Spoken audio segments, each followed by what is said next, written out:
Welcome to the presentation of a lecture from Gnostic Radio, a free public service from the Gnostic tradition of Samael en Vior. Gnosis is the root wisdom of all the world's great religions. Gnosis is a universal teaching of practical science, whose goal is absolute liberation from suffering and the complete development of the human being. This lecture is one of many available by free download or podcast. The hundreds of hours of lectures range in topic and complexity in order to address the many needs of humanity. Each Saturday, Gnostic Radio broadcasts live. The live lecture is accompanied by an online chat, allowing listeners to read additional explanations related to the lecture and providing an opportunity to ask questions of the speaker. To learn how to participate or tune into our continuous web broadcast, visit our website for more information at gnosticradio.org. Gnostic Radio is made possible by the financial support of listeners like you. For more information or to make a donation, visit our website at gnosticradio.org. Now, with heartfelt wishes for the end of suffering for all creatures, we begin the lecture. May all beings be happy.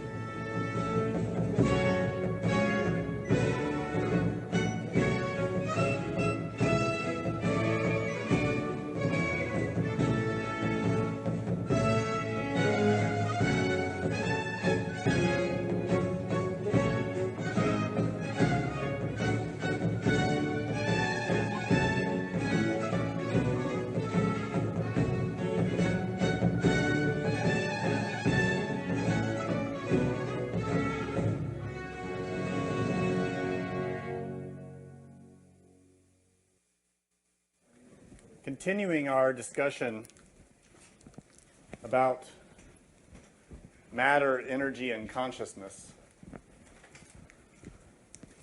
it's good for us to recall that these are the three aspects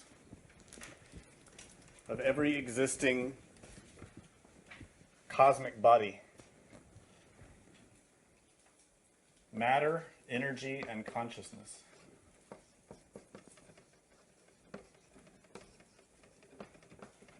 Meaning that from the smallest particle up to the biggest collection of particles, everything is made of matter, of energy, and consciousness. Naturally, we as human organisms have these three aspects. And as we've been explaining, we tend to be rather unaware of them.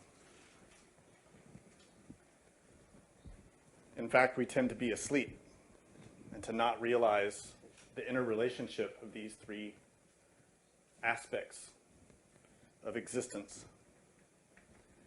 We have a relative awareness of physical matter. Although it comes and goes, we tend to forget even that we're in a physical body. And we have very little awareness of our energy. We only really notice it when it's gone. And then we try to supplement it with energy drinks, caffeine, or other types of activities. And consciousness, we tend to not be aware of at all, to have no real knowledge of awareness, consciousness, mindfulness.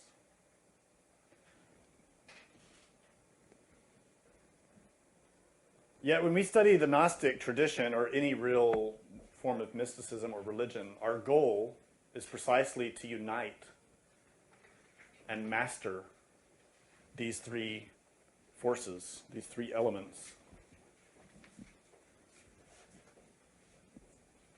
To become a true Gnostic, in fact, is to have consciousness of your energy and matter. To be fully conscious and in control of your energy and matter. We begin that effort or that path by awakening consciousness. We awaken consciousness by saving energy and by retrieving energy from where it is trapped in conditioned matter. So our previous lectures were about that, how we do that. And if we've been applying those principles in our spiritual practice, the result should be that we should start to accumulate more energy. We should rather free energy. Instead of wasting energy in frivolous activities, or worse, feeding energy into harmful activities, whether physically or psychologically, we start to take that energy and apply it towards beneficial purposes. Helping humanity, helping ourselves to rise out of the mud of the earth. So that is the real purpose of these studies. It is to awaken consciousness and to free energy from matter, to dominate matter, but consciously for the benefit of others. In that effort,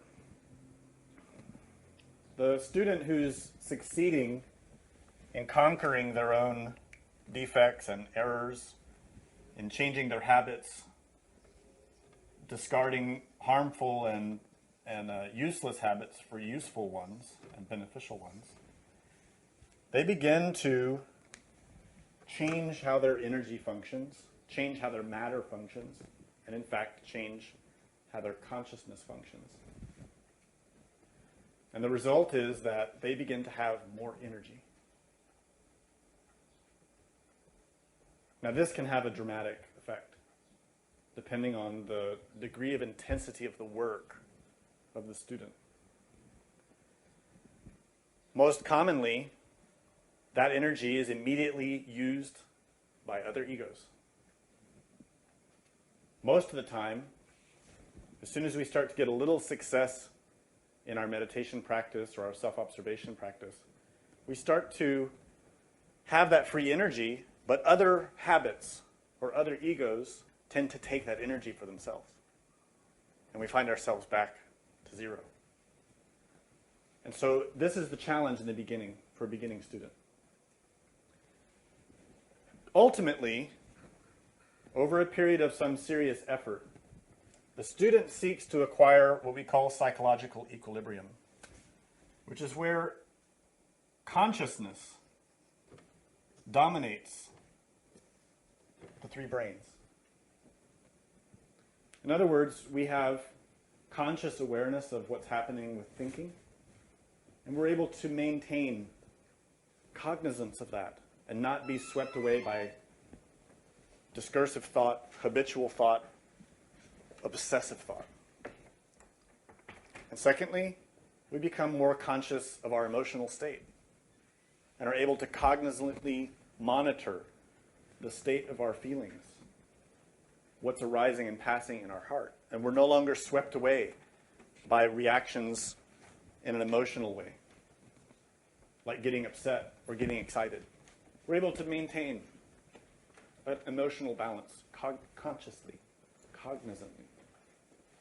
And third, we're able to maintain conscious awareness and equanimity in our motor, instinctual, and sexual brains, meaning that we're not swept away by impulses, we're not swept away by sexual desires, we're not swept away by instinct.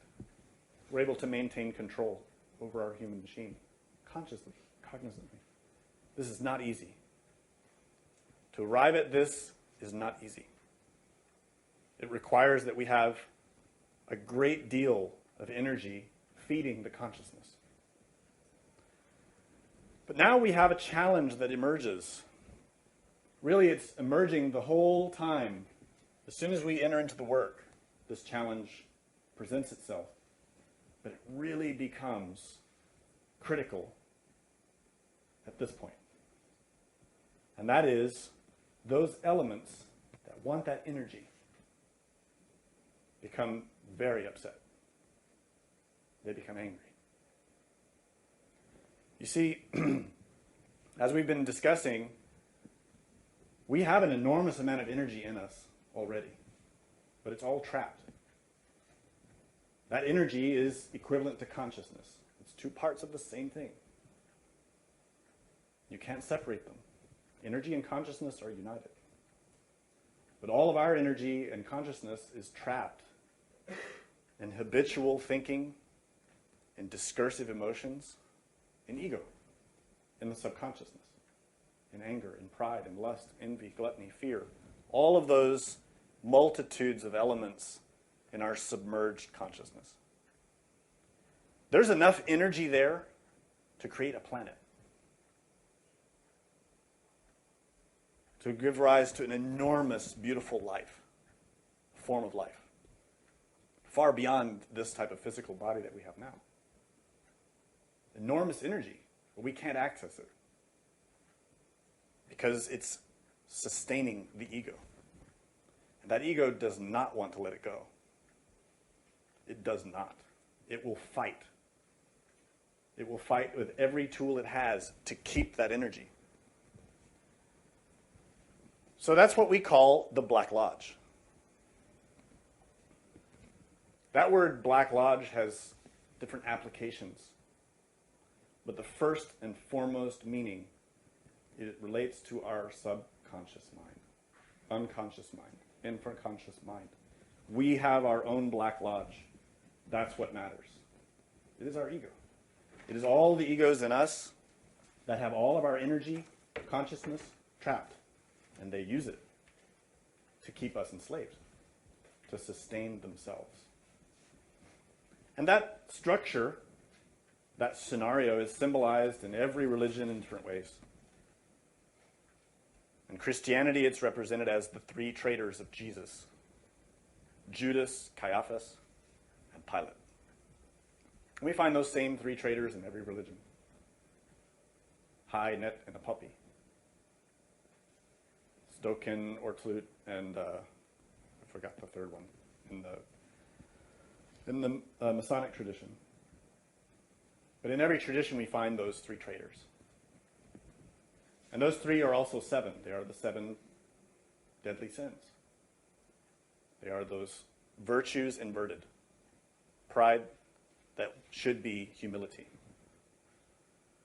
Chastity that has become lust. So the energy, the consciousness of chastity is lust. It's trapped in ego. Same forces, but inverted. That is the Black Lodge.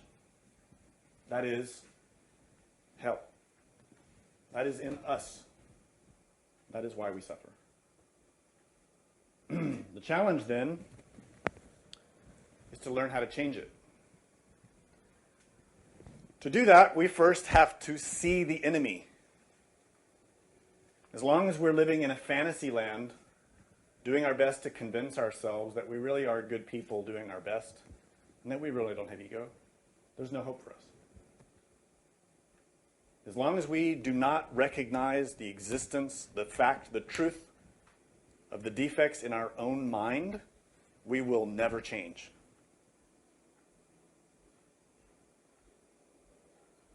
We have to see the truth about ourselves. We have to be sincere. Truly sincere. Are we really gods? Are we really masters of the planet? Are we really masters of nature? Are we even masters of ourselves? Let's be honest.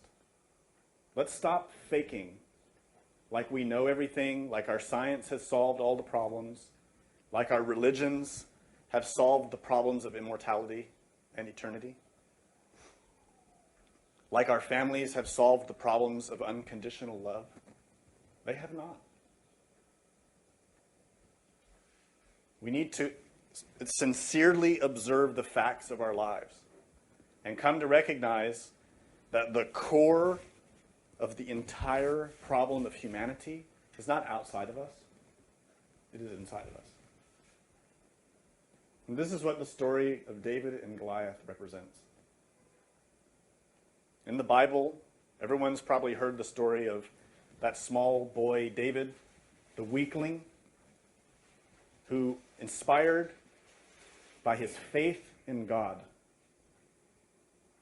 faced off against the Philistines and their terrible warrior, Goliath. That is the reality of our task. Because our consciousness, that free portion, is very small and very weak. That is the part of us that actually has virtue, that is untarnished by selfishness. It is more or less only 3% of our consciousness. The remaining 97% is trapped in self-love, pride, self-esteem, anger, resentment, hate, jealousy, envy, fear, gluttony, laziness. 3% is very small and very weak. And this is David and Goliath. So how are we, as the weakling, the child, to conquer the giant warrior who laughs at us, who mocks us? Normally, students come into these types of teachings and learns and may be amazed and impressed and very enthusiastic about the knowledge.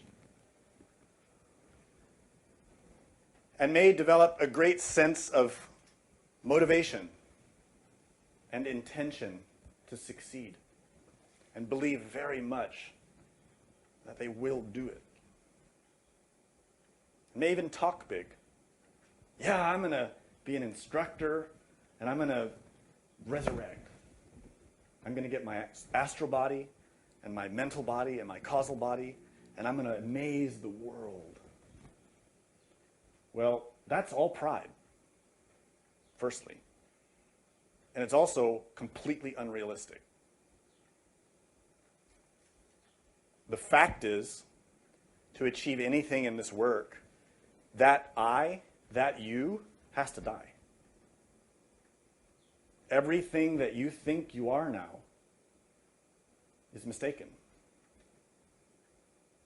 We don't like to hear that. We don't like to say that. It's painful, but it's true. This structure of a self that we've sort of put together in this lifetime is all fake.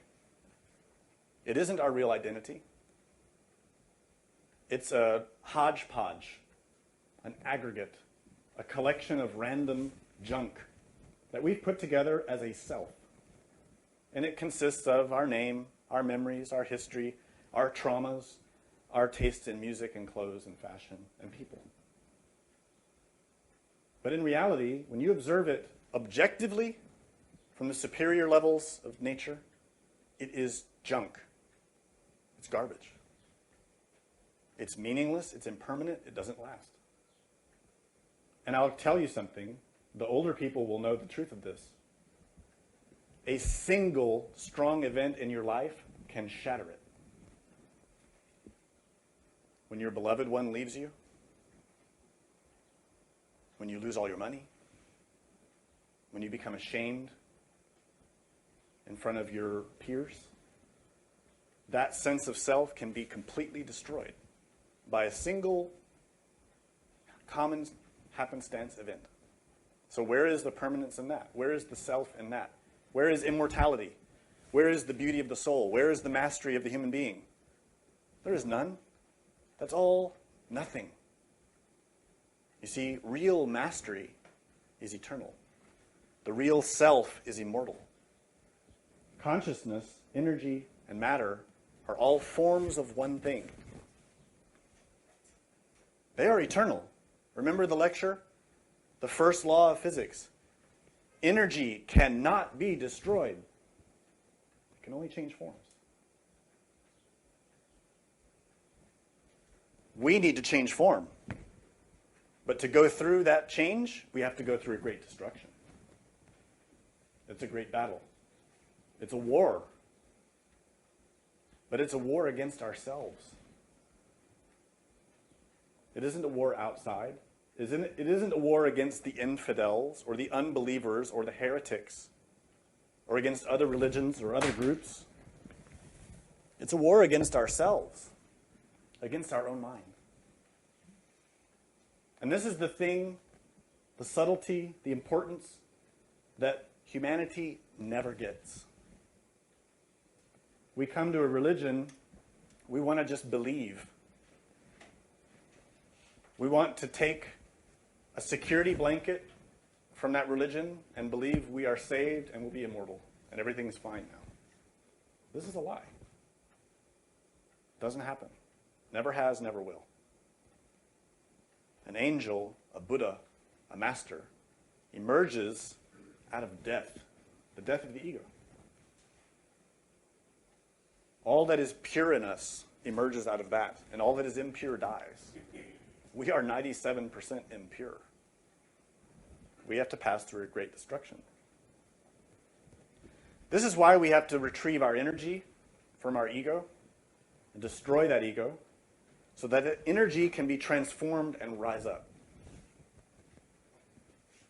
First, we have to become a human being. We're not even human beings yet. We're animals. Animals with intellect. Animals who reason. We are walking, talking vessels of lust, anger, pride, fear, jealousy, and envy. All of that is animal. In the human kingdom, there are human virtues. Rarely do we see those in us. It's very rare. We have the potential, and they can emerge occasionally. But to cultivate them, to become them, requires a great effort.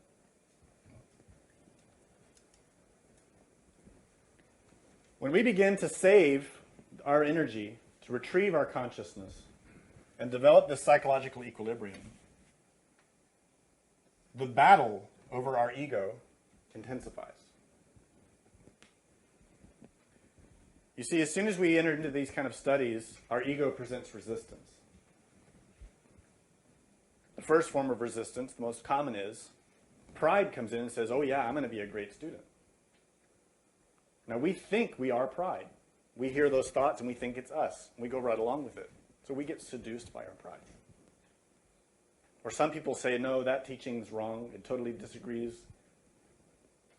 with science or with my established religion or with my friends or my family.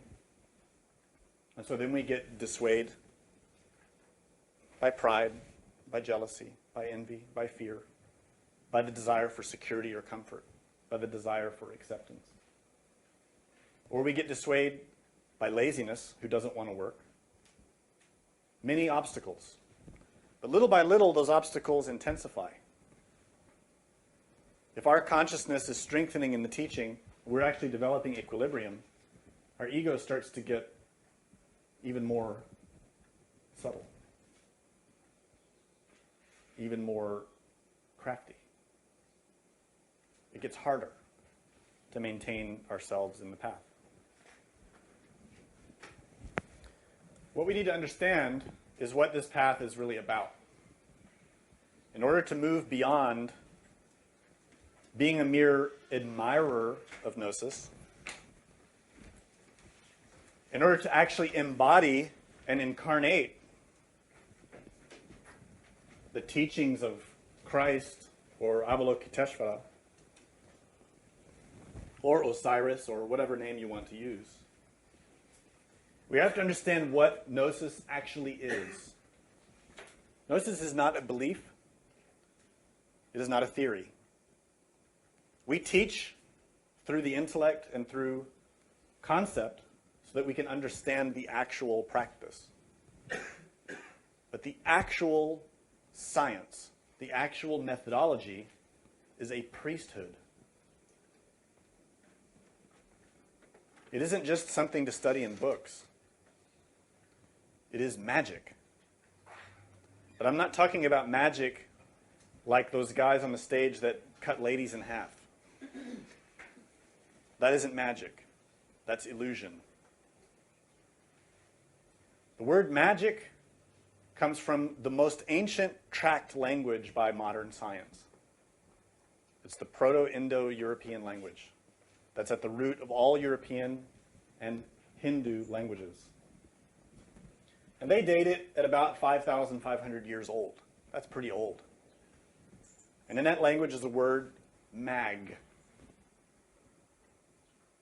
which means priest. This is where we get our word magic. Magic doesn't mean illusionist or illusion. It means priesthood. Real magic is the domain of a priest, a lama, a master, an angel. This is real magic. And that word mag means to have power, to be able. And what is it to have power? It is to have energy over matter. It is to have energy. If you have no energy, you have no power, right? If there's no energy in this building, there's no power. You can't do anything, you can't turn anything on, nothing works.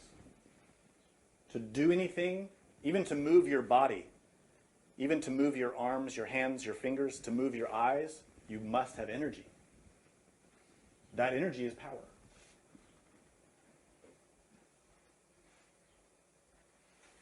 That is the priesthood. That is what Gnosis really is. Gnosis is a path of magic. Again, we have to cast out that foolish notion of the word magic. It has nothing to do with comic books, with movies, with casting spells and making illusions and all that gobbledygook. Magic is real, but it has nothing to do with all of our fantastical ideas about it.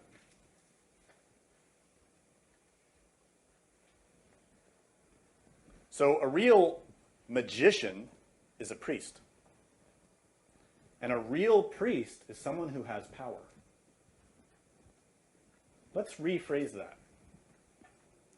There are a lot of people in the world who call themselves priests. But they have no power. They cannot heal the sick.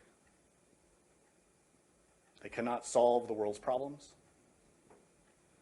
They cannot even help themselves. Many of those who call themselves priests are actually creating a lot of suffering for themselves, for other people.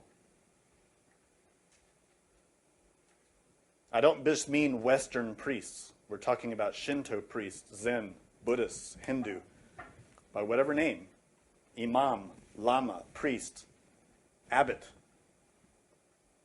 any spiritual leader. We're using the term priest in a generic sense to refer to any spiritual leader. A real priest has power. That's the definition of magic or magi. We've all heard of the famous 3 magi in the Bible.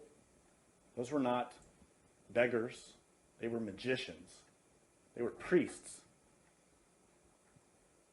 And they have a deep symbolic significance. So a real priest has power, meaning that priest has energy. Where does that energy come from? Well, there are 2 places. We've been talking about how energy exists in a given system. And in us, the vast majority of our energy is trapped, so that most of us is in darkness. We only have 3% free consciousness, meaning 3% energy available that we can access and use. The rest is all trapped in our egos. So if we want power, to change our lives, if we want power to get something, to do something, where are we going to get it? Where do we all go to get power? Now. Where do we go now? Do we go inside? Do we meditate? Do we ask God? Do we pray? Do we find the way in ourselves to get what we need? No, we don't. We try to get it from somebody else. When we need food, we don't grow it ourselves. When we need money, we have to go work and we have to earn it, we have to steal it, we have to get it somehow. When we need to change something in our lives, where do we get the power, the energy to do it?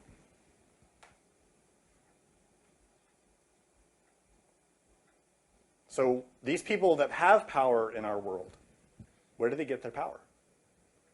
Do they get it from within? Truly, where do they get it? From other people. Right?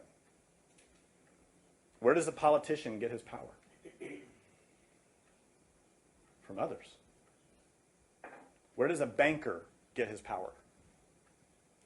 From others. Where does an actor or a musician get his power? From others. If you put that person who seems so powerful in our society and you put them out in the desert, totally alone, could they do what they otherwise would do? Could they get what they could get in society? Not just materially, but emotionally, intellectually, spiritually?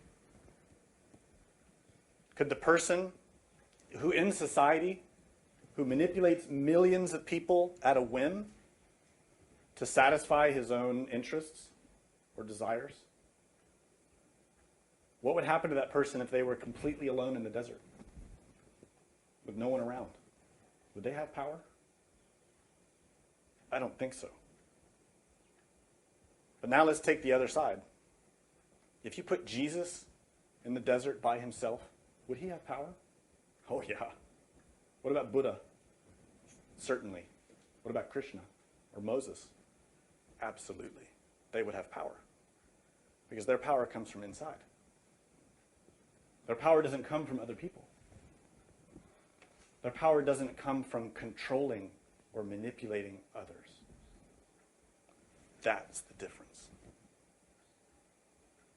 There are two places to get power or energy. From inside or from outside. In other words, there are two kinds of magic. White magic and black magic.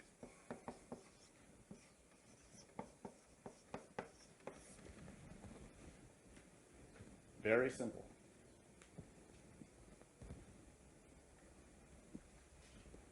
Another very simple way to characterize these two forms of magic. White magic always acts in harmony with the divine law. It always respects the laws of God. And it never enforces itself over the will of God. Ever.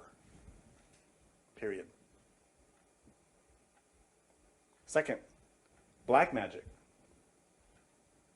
is always against the will of God. Even when it seems to act in harmony or in accordance with the will of God. Now that's a tricky thing, which we'll maybe have time to talk about. In practice, it means when we try to get something and manipulate the will of another person, we commit an act of black magic. Period. That means when you lie, when you cheat, when you misrepresent, when you steal, that is black magic. That means most advertising is black magic.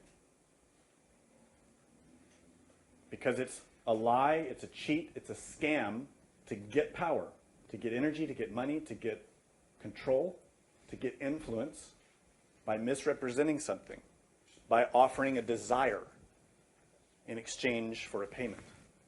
That is black magic. Now the black magicians say, well, we're giving people what they want. It's an equal exchange. We're respecting the law. No, that is a lie. That is a lie. The law works with the scale, always. Black magicians manipulate even the law to satisfy their goals. So what is a black magician? It is a priest, a person who has power for selfish ends. In the most broad scope, that's the definition of a black magician.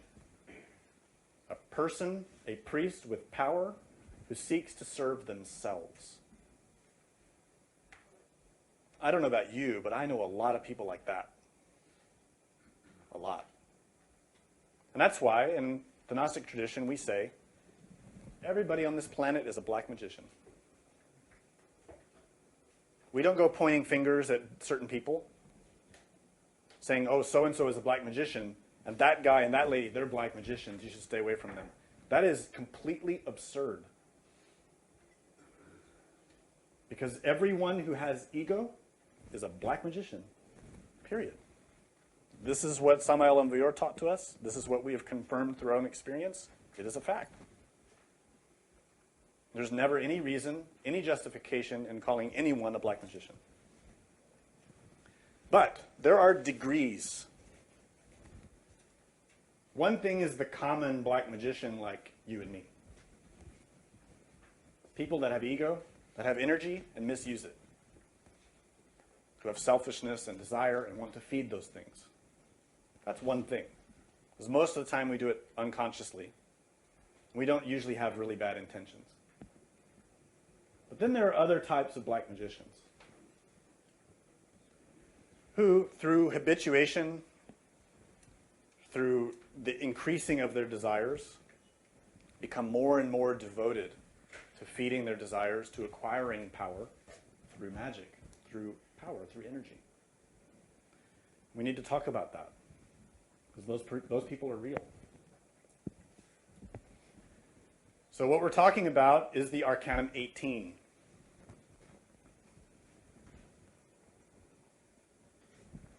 In the Tarot, which is the golden book of the law, there are 22 major arcana. These are laws, symbols that are encoding or representing cosmic laws, cosmic structures. Arcanum 18 is called Twilight. It represents hidden enemies. It represents black magic. And what you see in the image are two dogs facing off against each other, one black and one white. And behind them are two mountains, two triangles, one black and one white. And in the waters below is an inverted black triangle covered by a scorpion. This image, card number 18, is very complicated. If you know anything about mathematics, you know that the number 9 is a fascinating number with a lot of power and a lot of mystery, because anything you multiply by 9 shows this magical relationship of the 9 with itself. You find 9 times 2 is 18, and 1 plus 8 is 9. Easy, right? But that mystery extends through everything related with 9. 18 is two 9s joined, but 1 plus 8 is 9. It's very interesting. There's a deep relationship between 9 and 18. Primarily, we need to grasp that all of us are under the domain of this arcanum, so long as we have ego. The ego belongs to Arcanum 18. It is the twilight. It is the lack of light. It is darkness. We are in darkness. We have ego. We have pride. We have gluttony. We have laziness. We don't have light. When we close our eyes, when we try to meditate, when we try to go out of our body to see God, to get guidance from God, we see darkness. We belong in the darkness because we put ourselves there. We are in the Arcanum 18. In fact, that's what this scorpion represents. The scorpion represents the traitor. We are the traitor. If you've been in any religion for any period of time or any spiritual movement, you always hear talk about traitors. In the Gnostic movement, you hear it all the time. So-and-so betrayed the master. So-and-so betrayed Master Litalante. So-and-so betrayed Jesus. Always this talk about betrayers. They betrayed us. They betrayed me. Blah, blah, blah. This is also ridiculous. Let me ask a simple question about traitors. Who is the most important, loving, beautiful, vibrant, life-giving person or force in the entire universe is your Divine Mother. Who betrayed her? You did. So who's the worst traitor anywhere in the universe? You and me. We betrayed our own mother. Through fornication, through adultery, through all the crimes we've committed throughout our existences, we are the traitors. No one else. We don't have to point fingers at anyone. We betrayed our own Divine Mother. There is no greater crime. You can point fingers all you want, but you're fooling yourself as long as that finger is pointed at anyone else. If you've betrayed your mother, if you have your ego alive, if you have fornicated, committed adultery, stolen, lied, all that, you are the worst traitor anywhere. That is that scorpion. That should affect us. Let us not get caught in politics, pointing fingers, blaming people, comparing ourselves, saying, we're better than them. Our group is true to the master. Our group is true to the teaching. We are true to the masters, to Gnosis, to the White Lodge, blah, blah, blah, whatever. No, none of us are. Because we all have ego. And every one of us betrayed our Divine Mother. That scorpion is a reminder of that. And that black triangle that the scorpion sits inside is our ego, submerged in the abyss. That triangle represents the three traitors that I mentioned. Different religions represent them with different names, but they are the demon of the mind, the demon of the heart, the demon of the sex. All of us have those three traitors. None of us are free from those three traitors until we resurrect. Then we're free. Then we are truly worthy. After resurrection. Before resurrection, we are sinners. So let's not put ourselves above anyone else. So this Arcanum 18 represents the battle, the war, the fight. It is the battle of two nines. It is the battle of white against black. It represents the eternal struggle between the gods and the demons. But most importantly, it represents the struggle in ourselves between our energy and our energy. Our consciousness and our consciousness. Our house is divided. Our house is not united. Our psychological, spiritual house. We are at war with ourselves. We can't even make a decision from one day to the next without second-guessing ourselves, without contradicting ourselves. We're always in conflict, always in doubt, always tripping over our own feet, always nudging our neighbors and our loved ones in the eye, bruising everyone, making people bleed, making ourselves bleed, because we are in conflict. We are Arcanum 18. We are a house in disorder.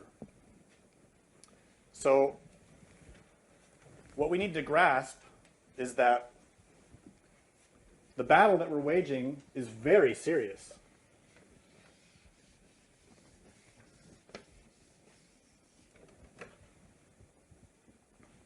And not easy. And we need to work hard.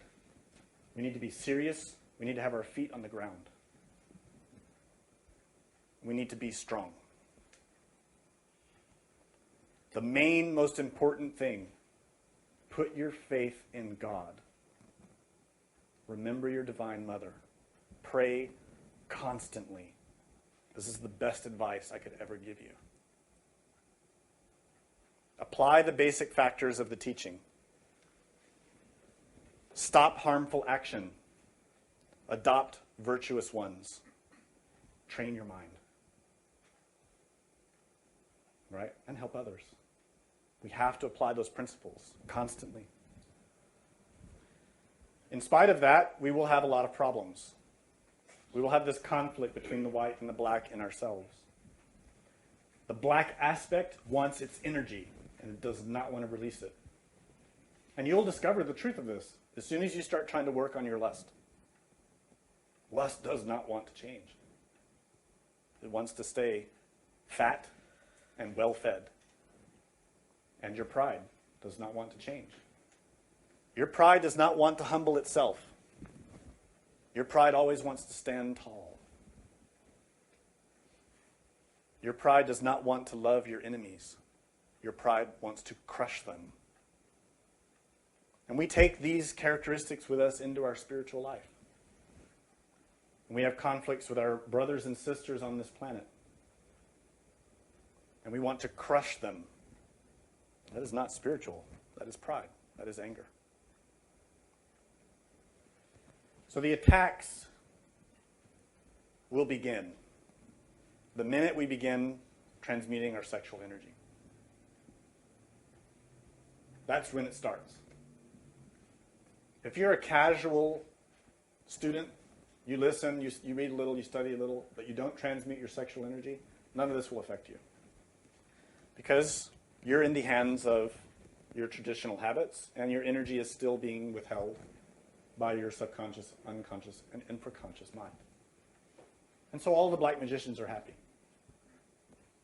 The ones inside of you and the ones outside of you.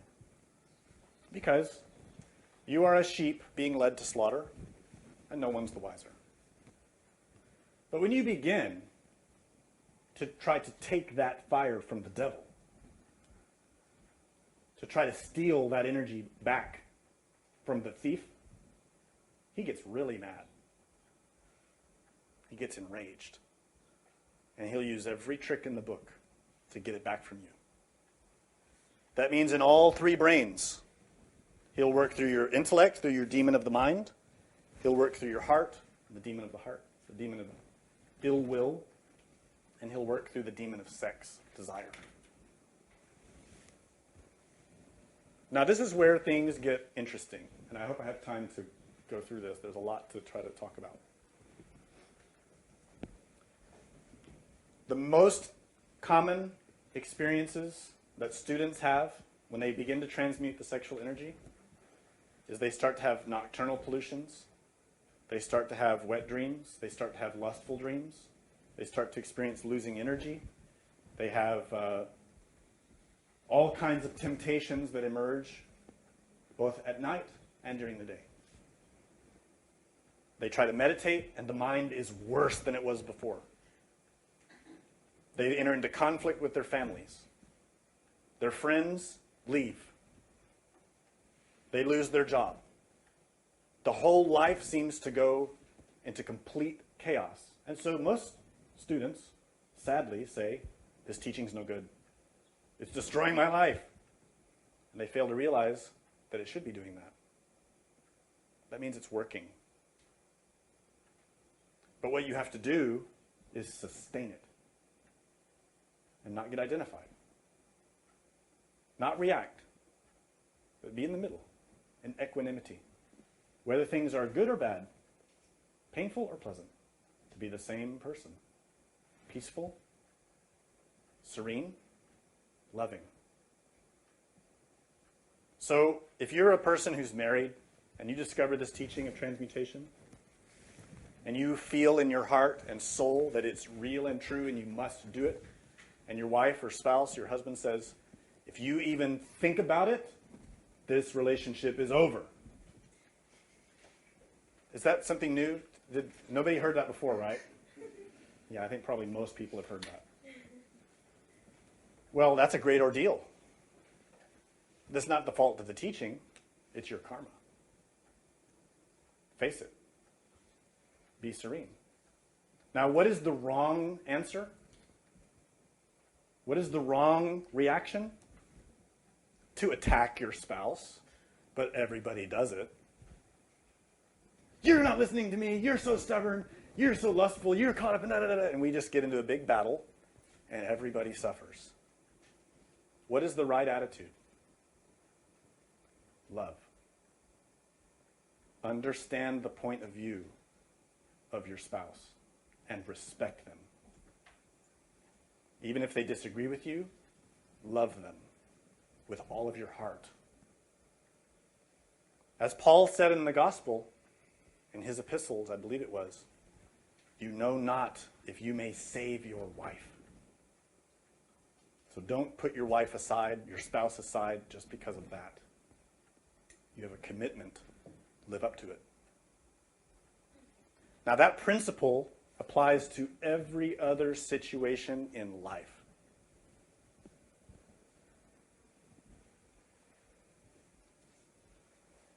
When we are trying to actualize these teachings in our lives, we have conflicts with our coworkers, we have conflicts with other students or with other schools or religions, we have to apply the same principle. Treat everyone equally and with love. We have never any reason or excuse to get angry or to act in a vengeful manner. Ever. A true Gnostic student always keeps their bodhicitta. Compassion, loving kindness, patience, serenity, concern for the well-being of others, even black magicians.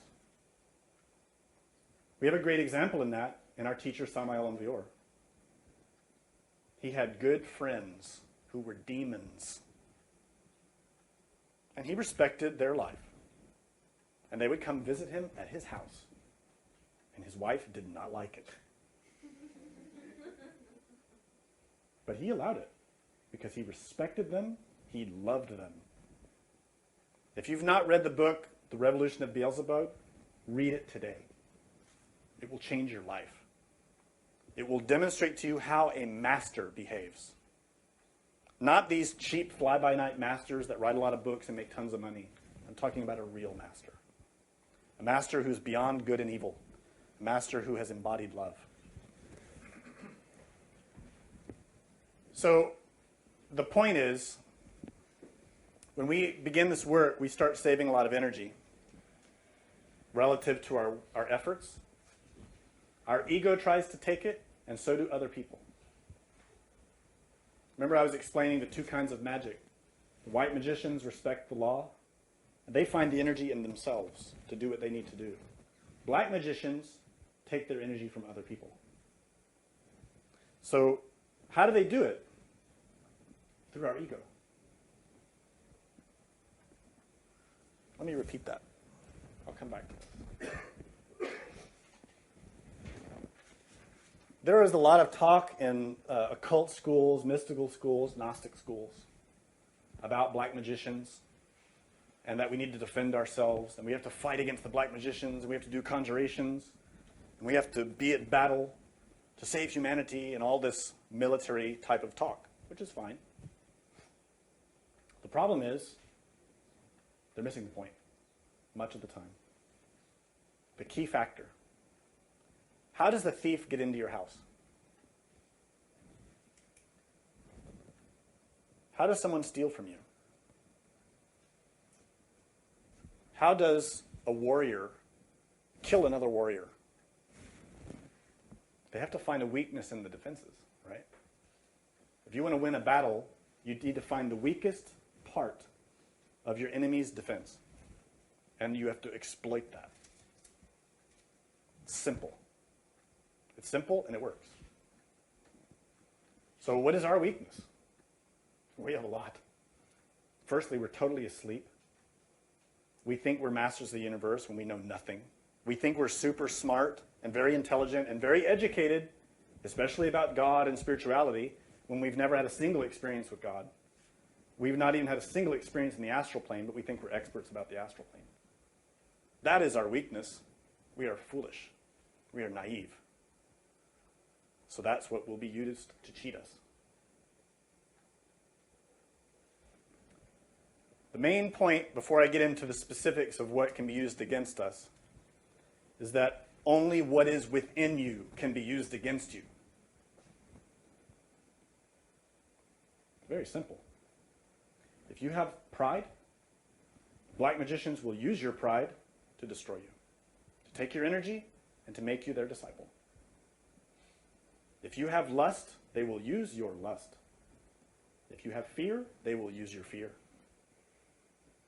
And your ego is the same way. Your ego is this big collection of very clever, crafty consciousness trapped in desire that wants energy. And it will use whatever you're weak to. Whatever your weaknesses are, they will exploit. Furthermore, the black magicians will use those egos to manipulate you. It's very simple. So if you want to defend yourself, that's the main thing to learn. So when we begin to experience problems of black magic, here are some general guidelines of what we can look for. These methods of attack happen in two primary ways. The first is during dreams. Now, of course, most of us are completely unconscious all night. Wake up in the morning and remember nothing. That's a problem. That's a big problem. If you're working to transmute your sexual energy, to save energy, to revolutionize your spiritual life, you need to become aware of the process of dreaming. You need to awaken. You need to take charge of that half of your lifetime. Because seriously, you spend half your life in bed sleeping. Maybe not fully half. Some people do. Maybe it's a third, but still, it's a lot. And secondly, they attack when we're supposedly up and awake walking around, what we call the vigil state. But still, we're really asleep and dreaming. So the main first point, wake up. During the day and at night, wake up. Pay attention. Watch what's going on. Let me clarify something real quick. A black magician doesn't wear a black robe all the time and have a bunch of tattoos and a hook nose and black hair that's spiked out all over the place with a bunch of piercings. No, those are not black magicians. A black magician cannot be seen with physical sight. You will never recognize one by the way they dress, the way they talk, the way they act, what the music they listen to, nothing like that. It's impossible. They're normal people, just like you and me. We're all black magicians. Firstly. And secondly, the really dangerous ones look really sweet, humble, nice, charitable, spiritual, and lovely. They don't look like demons. They don't have tails, physically. They don't have horns coming out of their head. They don't have red skin and big, long fingernails. They're normal-looking people. In fact, they're very sweet, kind, gentle, exemplary citizens. You're generally in positions of power. Generally in positions of a lot of power. Those are the real black magicians. The ones who are awakened black magicians. And we would never suspect them. So let's clarify that first. How do they attack? Samael Aun-Weor, in his very important book, Logos Mantra Theurgy, describes this in detail. Really, the lecture I'm giving today is a very imperfect, very bad introduction to that book. If you want to know what I'm talking about today, you need to read that book. Logos Mantra Theurgy. It's in the new edition of the Divine Science. Any serious Gnostic student should have that book memorized. You will need it. It's that important. So the way that the awakened black magicians manipulate our ego to get power, there are multiple ways. Black magic is one, and of course that's a priesthood that uses power in an egotistical way, through desire. That's through all kinds of rituals, mantras, practices, meditation, tantra, transmutation, you name it. They have millions of techniques, truly, millions of techniques. And the bookstores are filled with them. Not just the New Age section, not just the occult section. The business section is full of them. The psychology section is full of them. The religion section is full of them. Books of black magic. They're not black books with pentagrams on the front. They're really nicely designed. But the contents are pure black magic. The second way is through psychic obsessions. To learn in detail what these subjects mean, you need to study the books of Samael. He explains them very well, far better than I can. But a psychic obsession could be something that we get fixed on in our mind, whether it's a belief or a theory, that we won't let go of. For example, if we become a fanatic of anything, that is a form of black magic. It is a form of being obsessed by a concept or a theory or a belief. That means that fanatics of Christianity are being manipulated by black magic. Fanatics of Buddhism, fanatics of Gnosis, fanatics of science, fanatics of this political party or that political party. They're all being manipulated by black magic. And every one of us here is a victim of this type of manipulation. We all have psychic obsessions. 3 enmities. This is conflicts between people. It's quite simple. An act of war is black magic, where powers manipulate people to fight each other. It can happen even in a family. A person that has a lot of vengefulness in their heart, a lot of anger, a lot of resentment, can manipulate 2 other people in the family to fight each other, just for entertainment. I've witnessed that many times. That's black magic. Whether it's conscious or unconscious, I don't know. But it's black magic. It's manipulating people because of desire, because of anger, resentment, all that. When we see fighting between religions, it's black magic. When we see fighting between spiritual schools or spiritual groups, it is black magic. God does not do that. Samael Envior does not do that. No master performs black magic. No white master. No white master is engaged in foolish politics or creating schisms in groups. None. That's all black magic. It's all the Black Lodge working through the egos of people, manipulating them because they're asleep. It's quite simple. Number 4, organic illnesses. Black magicians can inject substances through our food to affect our physical and psychological well-being. Be very careful what you eat and drink. Do you even know what's in Coca-Cola? Do you even know what's in fast food? Do you even know what your neighbor gives you? What your friends at school give you? What your student at your spiritual school is giving you? Do you even know what's in there? No, none of us know. Let's start making some connections. Let's look at the behavior of people in society and what they eat and drink. There's a very strong relationship. Very strong. The reality is there's a lot of black magic in our food, in our water, in substances that are injected into us, whether physically or internally. A lot. Science is a big propagator of black magic through all kinds of chemicals and different creations. Number 5, vices. This one should be obvious. If you're really enslaved to your lust, you are child's play to a black magician.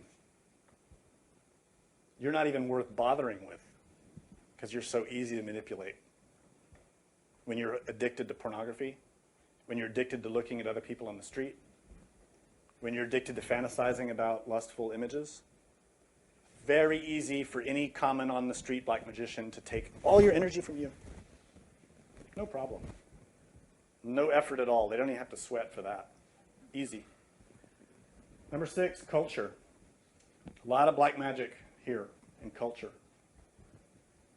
The way many black magicians manipulate our media, television, movies, books, theater, music, very deeply steeped in black magic. I'm not talking about guys that dress up like they worship the devil and play guitars. That's not what I'm talking about.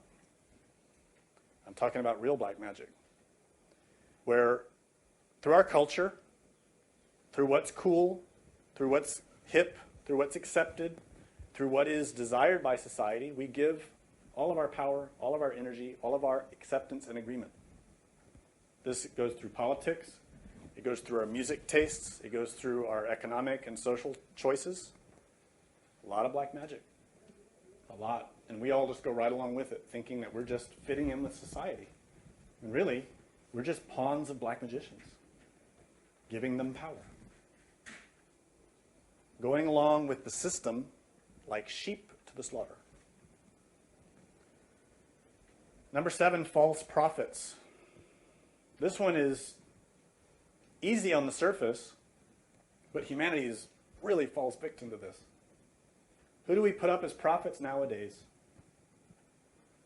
Actors, politicians, musicians, right? We don't really put up priests so much or spiritual leaders anymore as prophets.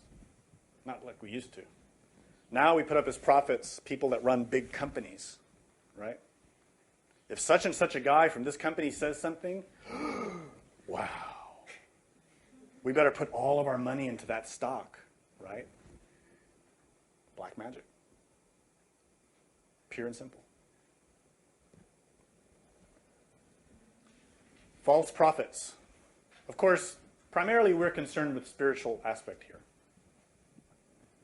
There are a lot of people out there claiming to be masters, claiming to be spiritual leaders, etc., etc. It's very difficult to tell who is and who is not. That's why in this tradition, we stick by a simple rule. Do not follow anyone. Period. Follow your innermost. Your inner being, your inner Buddha, your inner angel is the only one you can trust. To be more explicit, don't trust me. Seriously, don't. I have ego. I have a lot of ego. I'm easily confused. I have a lot of problems. I have a lot of mistakes. I am not a master. I am not a spiritual guide. I'm not a spiritual leader. I'm just a foolish Gnostic student who for some reason keeps teaching these lectures. And I really hope to stop. Follow your innermost. That's the only way to be free of false prophets. Even then, you have to be careful. Because when you're working in the internal worlds, it's also difficult to see the truth. It takes a lot of skill. But luckily, in this tradition, we have the techniques that you can learn to do it. 8, inferior elementaries. And this is using forms of consciousness and energy that are trapped in matter that can be manipulated in order to influence other people. This includes plants and larvae and all kinds of things, including incubi and succubi.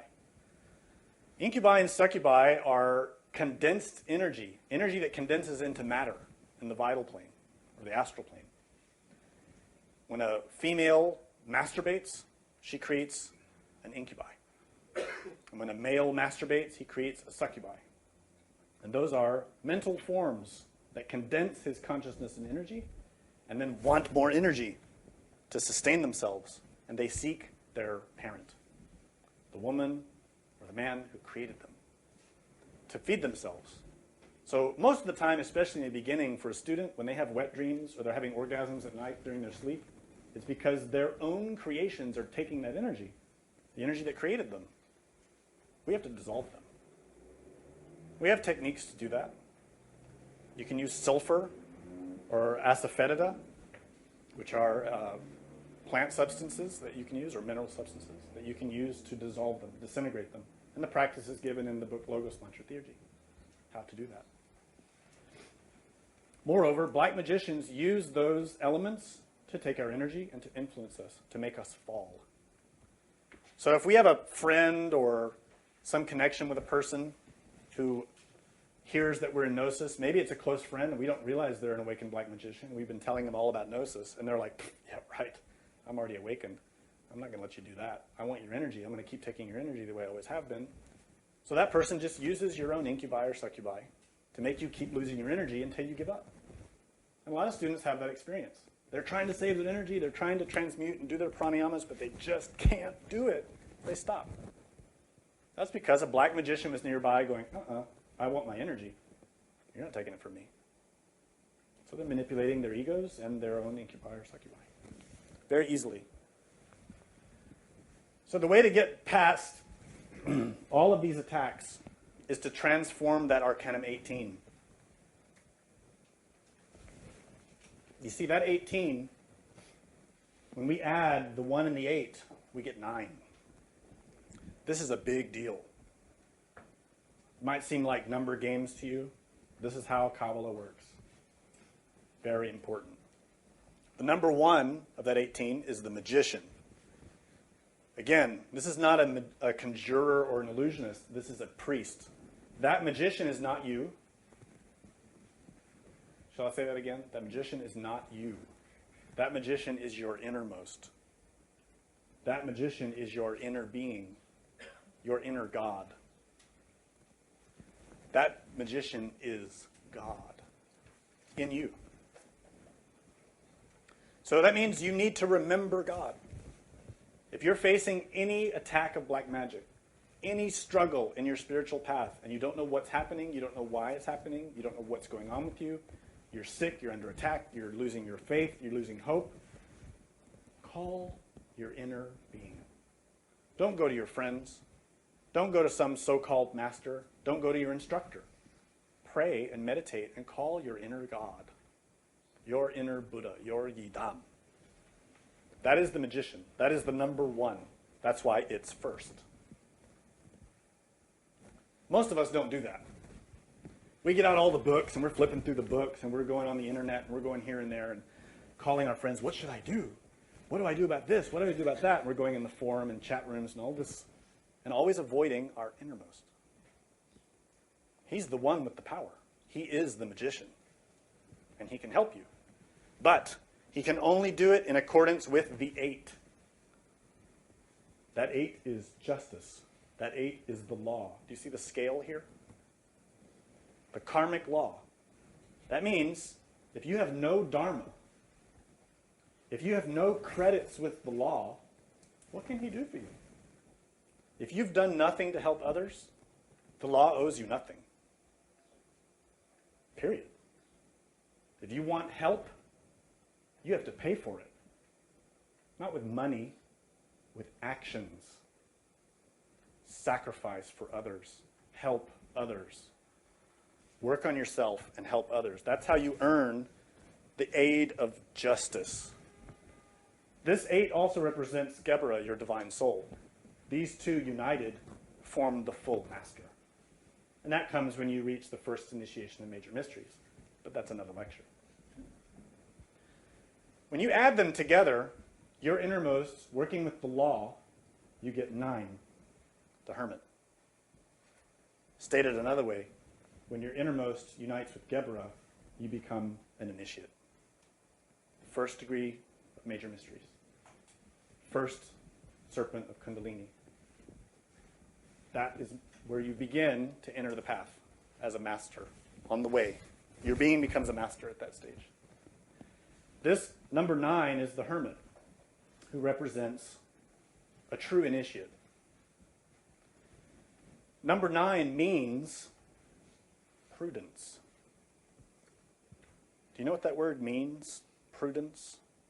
I think it's a word a lot of people hear, but I don't think many people can define it. But it's very important. Prudence means to have foresight, to have wisdom, to act intelligently. Someone who is imprudent is very naive and very foolish, like all of us. Always getting into situations with people before realizing what a bad idea that was. Like becoming close friends with a person who's a really bad person, but we couldn't tell. Or getting married to a person who's a really bad person, but we didn't realize it. That is imprudence. We have a lot of that. What this number 9 is saying is that when we're walking from the lunar path to the solar path, we need to become prudent, meaning intelligent. We have to learn how to manage our life with wisdom. That is the guidance of God. To be prudent. This is one of the key elements in overcoming any black magic. Being smart. Remember I was telling you, how does a thief steal from you? How does a warrior conquer another warrior? Through any weakness in their defense.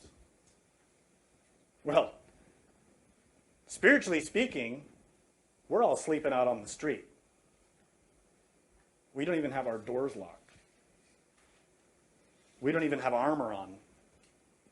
We're totally exposed, and we go around all the time saying, here I am, take anything I've got.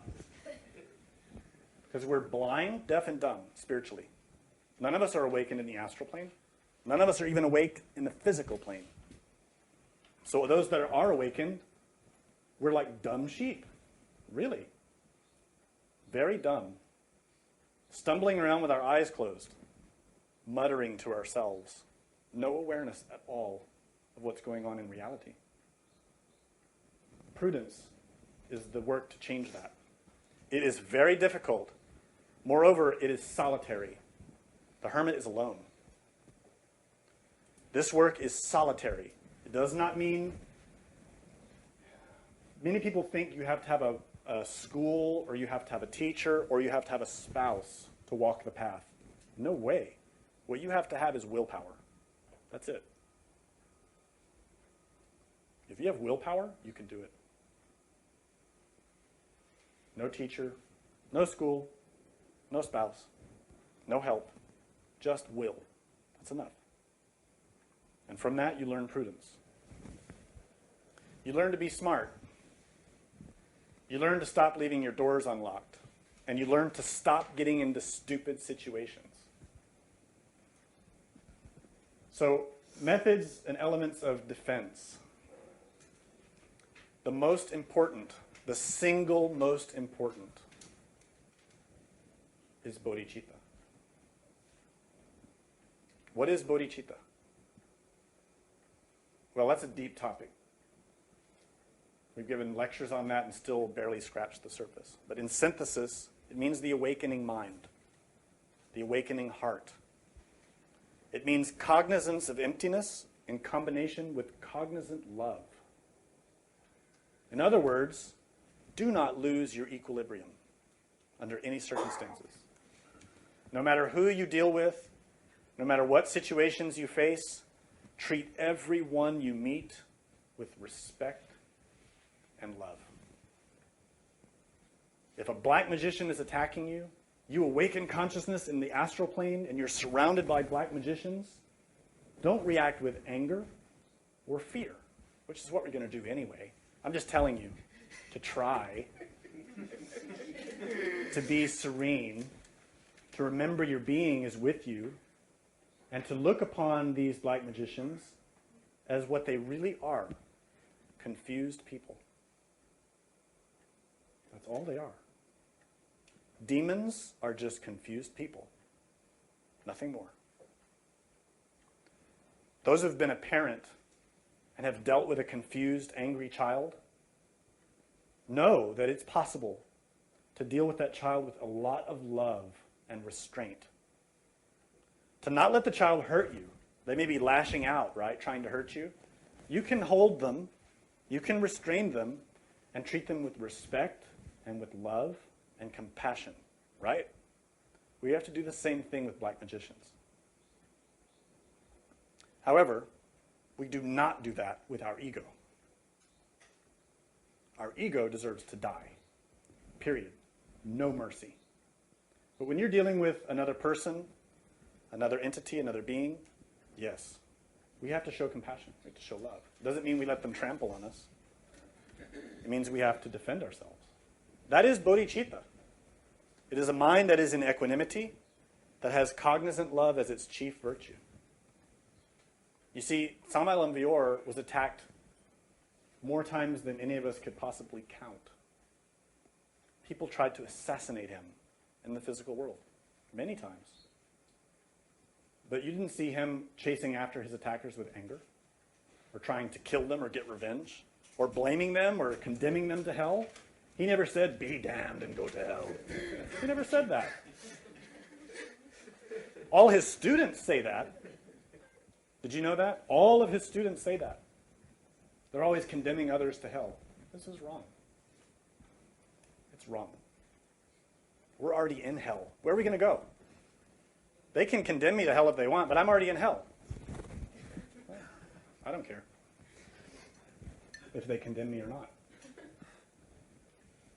There's a story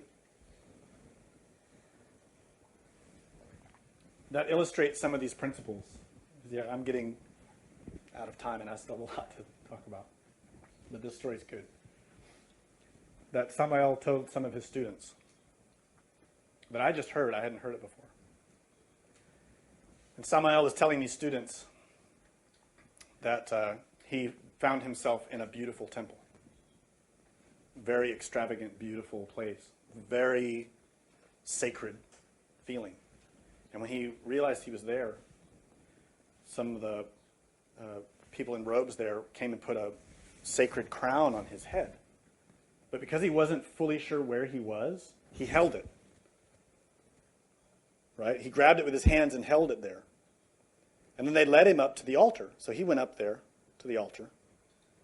And he was looking, and it was very beautiful. All the devotees were there, and all the masters, and the beautiful altar, and the light, and the incense, the whole thing. And he went up to the front, and he said, okay, be a man. Tell me the truth. Are you black magicians or white magicians? Be honest. And these venerable elders sitting around the altar said, we are black magicians. And Samael took the mantle on his head and threw it on the ground. He said, then I don't need this. Of course, they all attacked him. And he had to fight very hard to get out. This is a true story.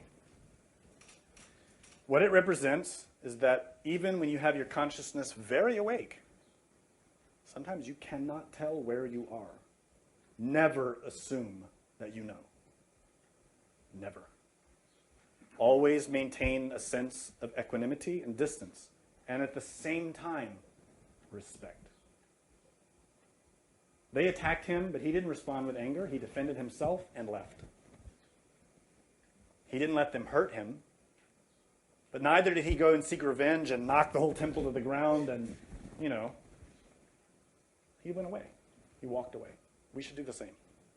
If someone's choosing to take that path, it's their choice. Adios. Let them go. So that's really the first two factors here, bodhicitta and psychological equilibrium. We need to always maintain that. This is the best defense. If you have psychological equilibrium, really have it, a black magician can't manipulate you. It'd be very difficult for them because you have control over your three brains. So when they try to tempt you with anger, with resentment, with lust, you're watching your three brains and you're saying, oh, I see that element. I'm not going to let that element come into my mind or come into my body and control me. No way. And then you go and meditate, which is the next factor. Meditation. Without meditation, you can never defend yourself. Meditation is what empowers everything. It gives you the ability to control and manage all your energy. We have to meditate every day. And next, obviously, transmutation. If you're not transmuting, you're not even in this work. If you stop transmuting, you will soon be out. Don't stop. Every day. Work with your energy consciously, cognizantly, in a pure way, and offer it to God. Make every transmutation an offering to your innermost. That is the way. Not entering into transmutation thinking, now I'm going to get power. Now if I do this tantra, I'm going to awaken all my chakras, and I'm going to get powers. Yeah, you might, but through pride, through lust, through desire. And don't think chastity is the way you're going to get there. There are many examples of Gnostic students who restrained their energy, who transformed their energy, and awoke as black magicians because they had too much pride. This is in the books. Mystery of the Golden Blossom, chapter 38, I think. Treason. The next, cleanliness and health. Remember I mentioned that the black magicians use illnesses and substances that are injected into us to manipulate us? That means you need to take care of your health and you need to be clean. Stop eating garbage. Don't eat things if you have a sense or a feeling in your heart that it's no good. If somebody comes and offers you food, but you have this feeling, you know what? I don't know if I trust that person. I don't know if I know where this is coming from. I don't know about that. Do not eat it. You can be nice and say, oh, thank you very much, and take it away and throw it out. You don't have to hurt their feelings. You don't have to say, oh, I think you're a black magician. Don't do that. Don't do that. That's not going to help anyone. Be kind. Be respectful. But also, the most important thing, listen to your heart. Be prudent. Cleanliness is a big deal. Not only of your body, but your house. If your physical body is always dirty, that can be used against you. Be clean. Harmony with superior laws is the next one. That means if you owe a karma, if there's something painful that's happening to you, the easiest way to change that is to override it with a superior law. To transcend it with a superior law. The best way, sacrifice for others. Do something to help other people. Give up your own will for the benefit of others.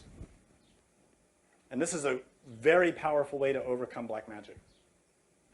If you've got, like, let's say a group of people who are rallied against you, and they're working the minds of everyone to convince everyone that you're bad, and that you're evil, and that you should be kicked out or fired or sent to hell or whatever it is they want to do with you.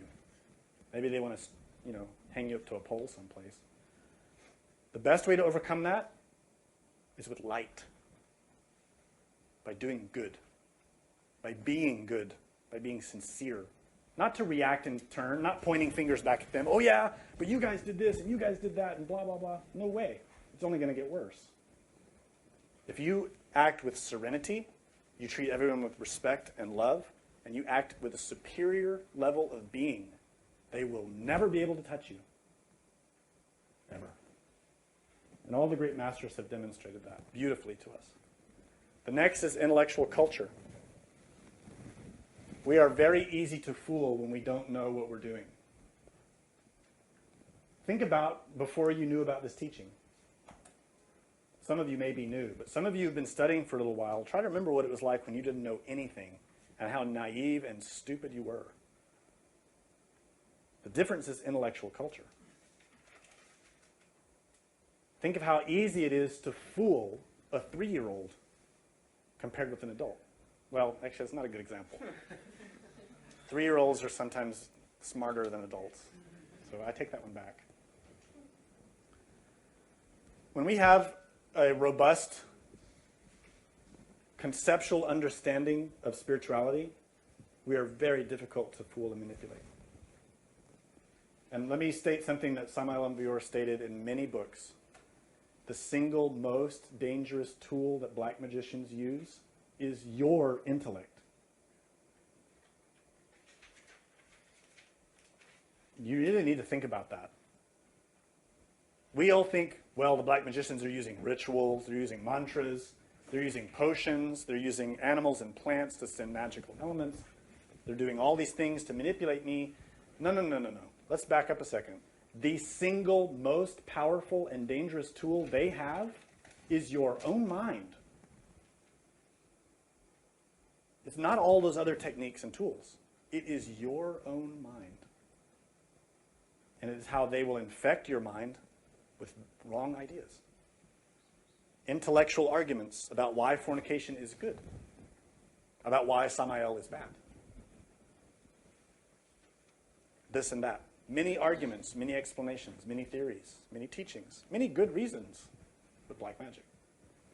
So we need a strong intellectual culture. We need to study and know the teachings very deeply. Samael and Vior stated, we have to memorize the Kabbalah. We have to memorize the 22 arcana. I didn't make that up. He said that. Do we all have it memorized? Oh, I don't. I'm still trying to learn. It's a lot to learn. But there's also a lot to conquer. White magic is the final form of defense I'll mention here. What is white magic? There's a whole range of techniques and practices, rituals, mantras, prayers, the vast majority of which are not taught in the physical world. We have a lot. And Samael and Vior wrote 60 or 70 books teaching techniques and practices of white magic that we can all learn. But most of them are in the internal worlds. First and foremost, of those techniques and practices of white magic are prayers. If you don't have these memorized already, start today. These prayers should come off your tongue without you even having to think about it. You know why? Because you need them in the astral plane. Physically, you can use them, and they're very powerful. But where you really need them is when you're outside of your body and you're asleep. And you need to train yourself that as soon as you realize you're in a bad situation, you're being attacked, these prayers come immediately to your tongue. Because they have a great deal of power. They channel forces. They call the help of the divine. There are many of these prayers. I listed a few here. Pater Noster is the Our Father. This is an extremely powerful magical prayer. It's especially useful when you're facing a strong temptation. In other words, if you're facing the temptation of an ego, let's say lust, maybe it's in your mind or maybe it's through another person, repeat this prayer a lot. You can repeat it verbally or you can repeat it mentally, but chant it, sing it, repeat it, meditate on it. It has a lot of force that can be used to protect you. My personal favorite is the Fons Alpha et Omega. This prayer has so much power for so many different applications. It's truly astonishing. And that prayer is given in a number of books. It's in the Logos Mantra Theurgy. It's in Occult Medicine. It's in the Gnostic Prayer Book. Very beautiful. It's in Latin. And it's exceptional in its power. A very easy one is a prayer that we call Belelin, and it's a prayer that you sing. Also has a tremendous power to protect you and help you when you're being tempted. If you're having trouble with nocturnal emissions, wet dreams, sing this prayer as you fall asleep. It will help you a lot. And there are many others. Probably the most core and important are the Conjuration of the Four, the Conjuration of the Seven, and the Invocation of Solomon. These are really critical core pillars of white magic. Memorize them. You will need them. In subsequent lectures, we are going to talk more in detail about what these conjurations and prayers mean. All of them are on the website. All of them are in the books. Get the books. Read them. Study them. Read them every day. Meditate and memorize these prayers. Chant them. You can print out a single prayer. Keep it with you. And every time you think about it, take it out and read it and memorize it and keep chanting it. It'll have an impact on your life. Next, now that you've established a foundation to defend yourself, you need to protect your house, the place you live. Even if you just have a bed in a room with a lot of other people, you can still defend yourself. I know some people are poor and they don't have a house to themselves, but you always have a place to sleep. That place is your temple. Protect it. A very important rule, keep it clean. take out the trash. Trash, physically, may not smell, it may not look like much, but it also has a multidimensional aspect. And certain types of trash produce noxious elements in the vital and astral planes, elements that can make you sick, psychologically sick, even if it's not physically. Take out the garbage. Keep your house clean, especially if you have roommates or neighbors who fornicate, who listen to terrible music, who do drugs, who smoke, do whatever they do. Those elements are not just magically kept in their place. Okay? They will come into your house. In the same way that air moves around through the building, through the neighborhood, so do these other elements. Walls don't stop them. Keep your house clean. You should also be using incense every day. A lot. Not so that you're choking, but so that you're keeping the place with a nice atmosphere. Incense brings a beautiful atmosphere. But most important here is to do regular cleansings. This means to find and utilize the right kind of incense that will cleanse the environment of impurities and negativities in the vital and astral planes. I'm talking about incubi, succubi, and astral larvae. If you ever leave your house to go anywhere, you are picking up astral larvae. Period. Because this entire planet, every person on this planet is creating them. Astral larvae are like bugs or insects or slugs. They have thousands of names in esoteric literature. They're little parasites in the internal planes that feed on filth. And obviously, we have a lot of filth. We're filthy and disgusting in the internal worlds. And these elements feed on that.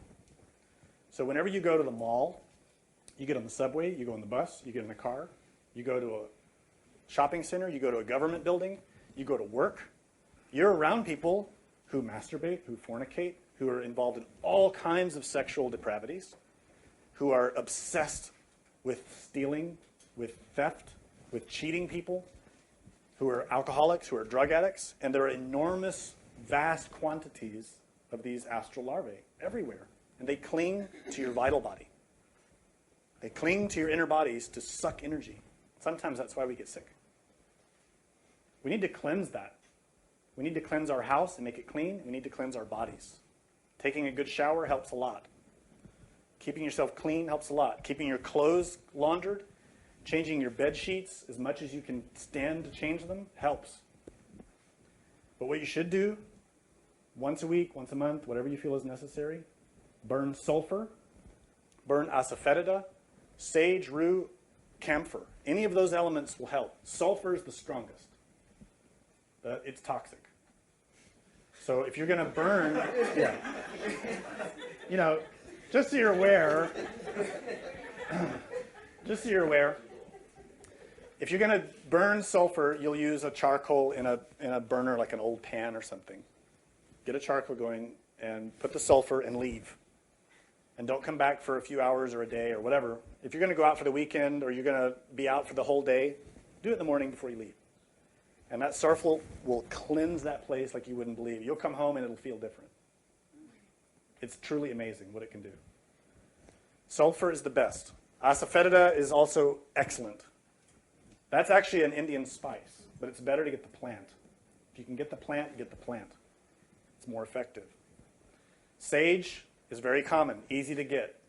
Burn sage and go around your house with the smoke. That'll also cleanse your body. And rue is similar. It's a plant. You can get these anywhere. And then after that, you have any other kind of incense that you want to use to perfume your house. And we all have zodiacal signs, and there are perfumes related with our astrological sign that can help. Next, have an altar. An altar acts as a beacon, as a storage center for energy. When you have an altar in your house and you meditate there regularly and you do your practices there regularly, you are charging that environment with energy. That has a big deal. If you don't have one now, set one up. It doesn't have to be fancy. Mine is so simple because I'm very poor. It's a little wooden table with a couple of candles, a little a glass of water and a thing to hold incense and a little cheap statue I bought 20 years ago that's worthless. That's my altar. Totally simple. And I have a pentagram. That's it. No big deal. Pentagrams. Pentagrams help a lot. These act as walls or defenses in the internal planes. For sure, you need one on your altar. For sure, you need one over your bed. For sure, you need them at your bedroom window. And for sure, you need one on the floor of your bedroom door. These are an amazing defense. And if you're having troubles now in your dreams and you put these up, it can change immediately. Because the lower level black magicians and creatures can't get past them. Higher ones, that's another story. We'll have to talk about more potent defenses in that case. But this will help you a lot. You can make your own pentagrams. You can buy them from the Gnostic store. But put them around. They're very powerful. Every night when you go to sleep, mentally trace a magical circle around your bedroom or your house. And this is to pray to your Divine Mother, to pray to your Divine Father, to beg for protection, and to visualize a wall of flame emerging around your house, and trace it with your mind 3 times, and chant the mantra, Helion, Melion, Tetragrammaton, 3 times. That will protect you. If you're not saving your energy, if you're not transmuting, nothing will happen. But then no one's going to come there to steal anything from you, because you don't have any energy to steal. But if you're transmuting, it will have power. And lastly, work with elementals. Elementals can do a lot to help you, to protect you, to defend you, and to guide you, to help you, give you information. Key in this effort are the maguey, the aloe, mustard seeds, the angel's trumpet, pine trees, cedar trees, a lot of examples.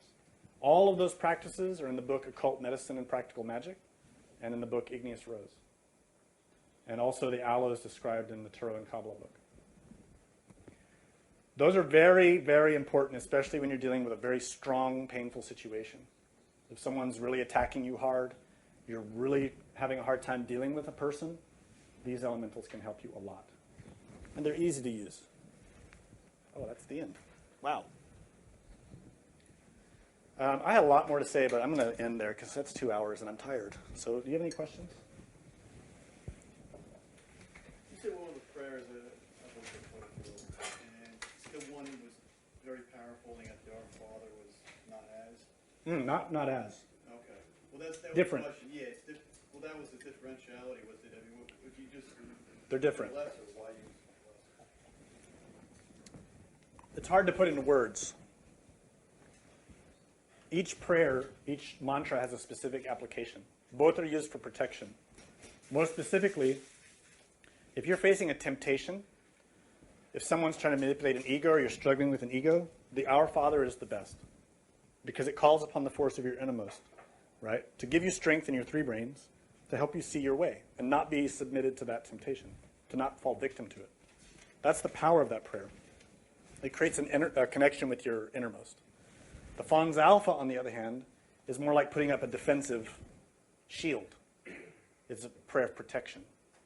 And in fact, that prayer is more important when you're actually being attacked, like someone's trying to hurt you or harm you or dissuade you from what you're trying to do. That would be more for the Fons Alpha. But the Fons Alpha is also important when you're trying to comprehend something. It could be a situation like that or even an ego. Fons Alpha has an amazing capacity to unlock doors in your psyche. Very powerful. And then you get to Belly Lean, which is kind of similar but different. It creates an environment in the internal planes that black magicians cannot stand. So they all work a little bit different. And you'll know when you start to really awaken in the astral plane and use them, you can see the effects. But it's hard to put into, into verbs. Yeah. The question here.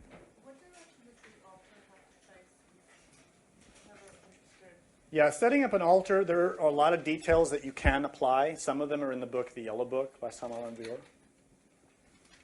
It's best, if possible, for your altar to face the east, right? So that when you're sitting at your altar, you're facing the east. But some houses it's not possible. So you can get it as close to that as you can. But if you can't do it, not a big deal. It can be a symbolic east. North is also good, but east is generally the preference. Is there a question here? This is an antidote for getting us through the minor mysteries. Is it an antidote for the minor mysteries? Getting us through them. No, nothing can get you through the minor mysteries except psychological change. Now, all of these techniques can help. They can help protect you and give you defenses and help protect you when you're facing, temptations and struggles. And you're also demonstrating that you're learning how to use the techniques. That's all important. But truthfully, the only way to get through the minor mysteries is to pass the tests that the masters are giving you. So even if you do the Our Father the entire 24 hours of the day, if you fail the temptation, you failed. Simple. We have to pass the temptations. The tests of each of the 9 arcades. That's the only way. Another question? Yes. Twilight, is that the morning sun? Twilight. Twilight is any time the sun is just below the horizon. When you can't see the sun, could be morning or evening, from my understanding. It's that level of light where there's light, but you don't see where it's coming from. Any other question? One here? A little bit. I'm not quite sure how to phrase it intelligibly, but can a sudden increase in psychic control or psychic abilities be attributed to dark magicians trying to awaken you to their side? Interesting question. So you're asking if you experience a sudden increase in your abilities to manage your mind, could that be a sign of black magicians working you? It could be. It can be. Look for clues in your physical life. If black magicians are really trying to bring you into their path, there will usually be a physical component. They'll usually be watching you in the physical world. Not always, but generally. So take a look around. And also, have a healthy dose of skepticism about yourself.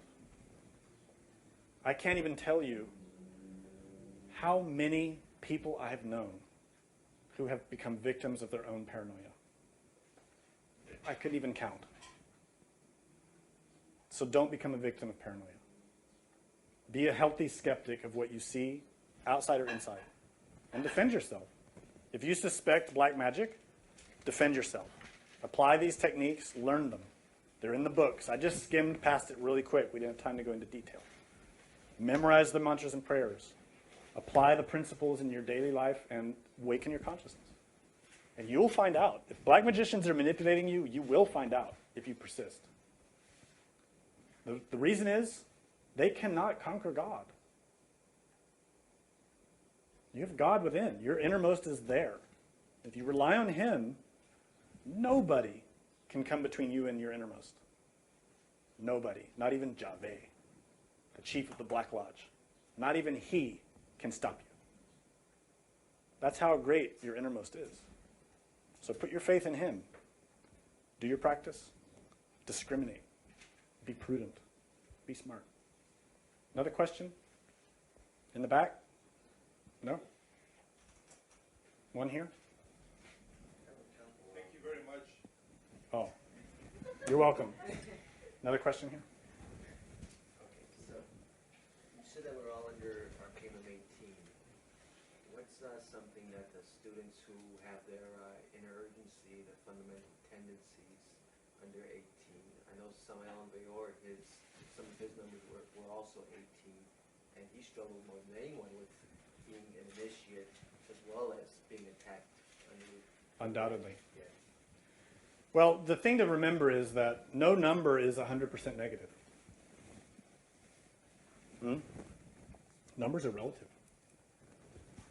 The only fixed value in existence is that one that is not fixed, which is the absolute. And every other thing that emerges from that is numbers. It's all Kabbalah, right?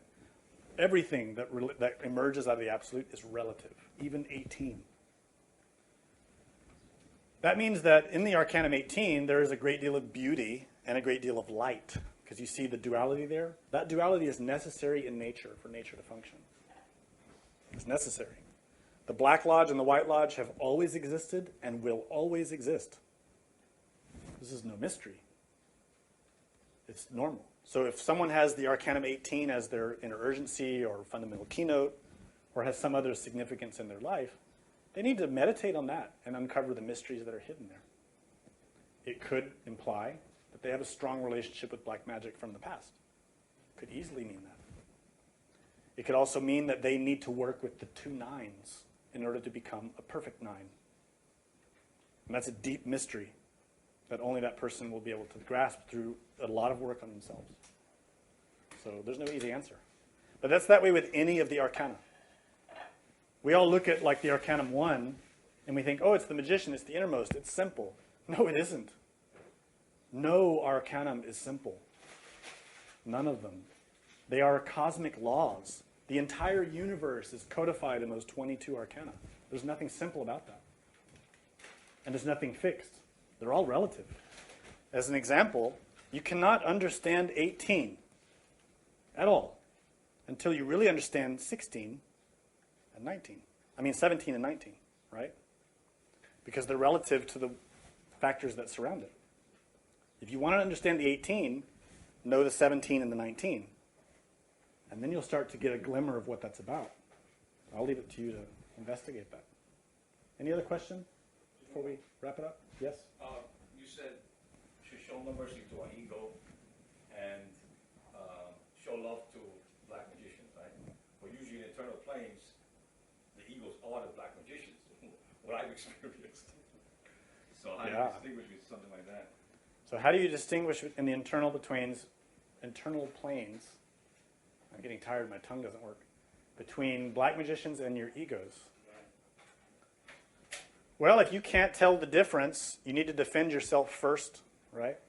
If you're being attacked, where did you go? Oh. I'm talking to you. I know how to do that. If you're being attacked, defend yourself, right? And then to figure out what the situation is. You have to determine that. Simply that. Yeah, you can conjure first before, yeah. You have to conjure, no matter what. If you're under attack, if you're being hurt and harmed and pummeled and overwhelmed, defend yourself. Use your skills. And that's going to be the conjurations and the prayers and mantras that you know. Once you're in a stable position or out of that situation, you can then try to figure out what was going on. But it might take you a while. Any other question? Yeah. You mentioned that we would use bodhicitta as a way to help ourselves when we're getting attacked by black magicians. But if we're doing that and our innermost has some work that it's doing, those black magicians aren't going to like it. They're going to attack you more. So when you do that element to help yourself, help get rid of black, magic and attacks, there's still more people who are going to do. More people are going to try and attack you because you're doing. Yeah, it's true. Well, let me ask you a question. So you're saying the more that you try to have compassion and restraint, to have bodhicitta as your attitude towards black magicians, the more they're going to increase, right? It's true. But let me ask you something. If the darkness grows greater, doesn't the light also? Yeah. And if the light grows greater, the darkness grows also. It's converse. It's dual. This is part of the mystery of the Arcanum 18. But I'll give you a little hint there, because there's a dualistic loop you can get caught in. Well, if it's always like that, how do you get out of it? Right? If it's always black opposing white, what's the ultimate synthesis? It's the bodhisattva. The bodhisattva is the perfect 9 who goes beyond the 18. The bodhisattva goes beyond good and evil. It's neither good, it's not evil. It goes beyond. And neither the good or the evil can comprehend the bodhisattva. They just don't get it, because they're locked in that dualistic battle. This is part of the tragedy of humanity. Even when we find a true path, like Gnosis, we adopt it, we begin to practice it, and maybe we start to awaken and develop the solar bodies or whatever. We start to become white magicians. But then we get locked in that dualistic struggle of black and white and never get out of it. That's what we call nirvanis, pratyakas, or Shravakayana teachings. It's where we see that eternal struggle between the gods and the demons. Bodhisattva goes beyond that. And the key to going beyond that is bodhicitta. It is that attitude, conscious attitude. It's a paramita. So what I'm explaining is that this path, Gnosis, is not the path of sainthood. It is not a path to simply become a saint and to become a prophet. It is not. It is well beyond that. You can become a saint. If you just want to be a saint and you just want to be an angel and you want to be locked in the eternal battle with the demons, you're welcome to it. And you will be eternally in that battle between good and evil. And you will eternally be cycling between good and evil. Because we see that. The angels rise and then they fall. And the fallen angels are demons. And after a while the demons go, oh, I'm tired of this. And they become an angel now. So he rises up, becomes an angel. And then he fights the demons. And then he gets caught in the battle again. And then he falls into being a demon again. And it goes on for countless ages. And it's been like that forever. Right? The antidote, the way out, is bodhicitta. It is to develop that power. Bodhicitta is not easy to grasp. So don't think, oh, I get it. You won't. It's not easy to get. Because bodhicitta is comprehension of the absolute, combined with cognizant love. It is the very essence of Christ. That's why it's the great power of the bodhisattva. When you comprehend what that means, I mean consciously, not in your intellect, but in your being, you become a different kind of person. You start to get a flavor of what it is to be beyond good and evil, and you start to understand what Samael and Viora was teaching, and is teaching. It's something different. It's not his own. It isn't ours. It's been taught by all the great saints. I mean, like the real ones. Krishna, Muhammad, Moses, all those great masters, bodhisattvas. So to become that is to rise beyond that duality of the 18.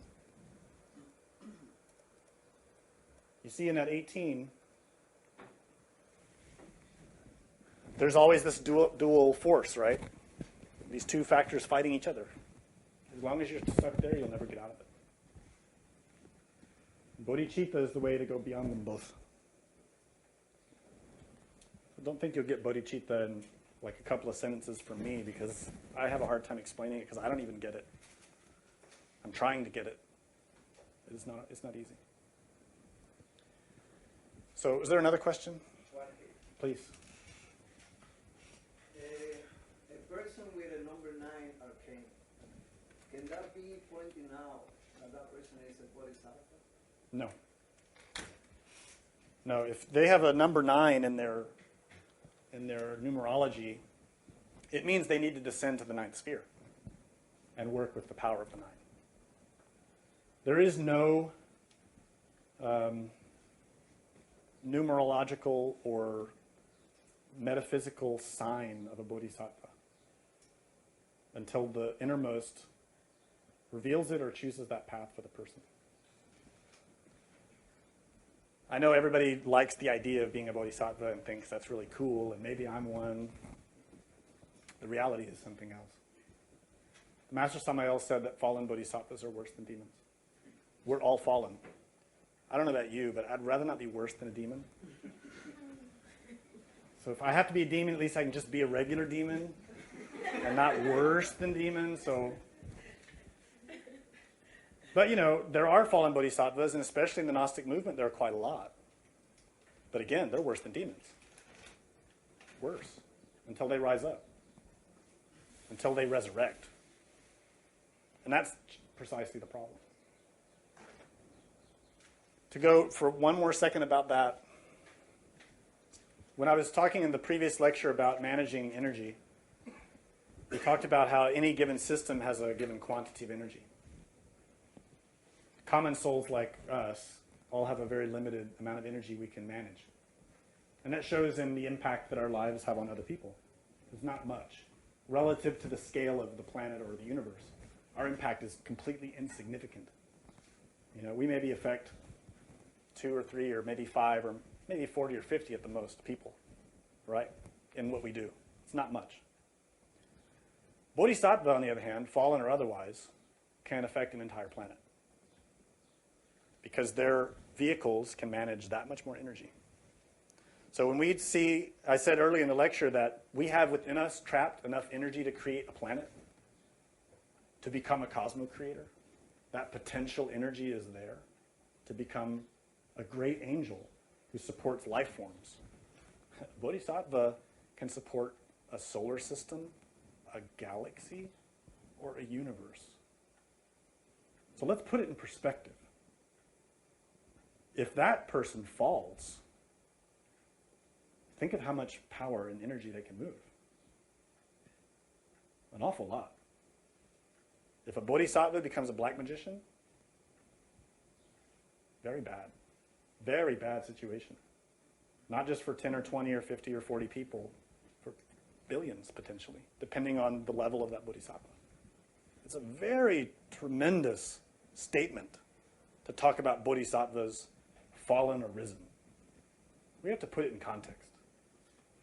It's a very tremendous thing. It's not normal, it's not common, it's unusual. It's odd. If you suspect yourself of being one, keep your mouth shut. Really. It will benefit no one for you to talk about that. Worse, it can hurt everyone. And if you hear other people talking about, oh, that guy is a fallen bodhisattva, or, oh, he's a rising bodhisattva, tell them to shut up. Because they're playing games with the tongue that can harm a lot of people. Especially if that person really is a bodhisattva, and we start talking about them. Is that going to build their pride? Think about that pride and that bodhisattva, how many people they can hurt. Let's think about the people. Let's think about them. What's best for them? What's best for them is not to follow masters or go say, oh, I heard this guy over there is a fallen bodhisattva. Let's go see. Let's go see if he really is a great master. Let's go listen to his teaching and find out. What effect is that going to have on people? Bad. It's better just leave it alone. If someone really is a bodhisattva and they really rise up, that's great. That will help humanity a lot. And if they are not, leave them alone. Simple. Any other question? No. Good. Thank you.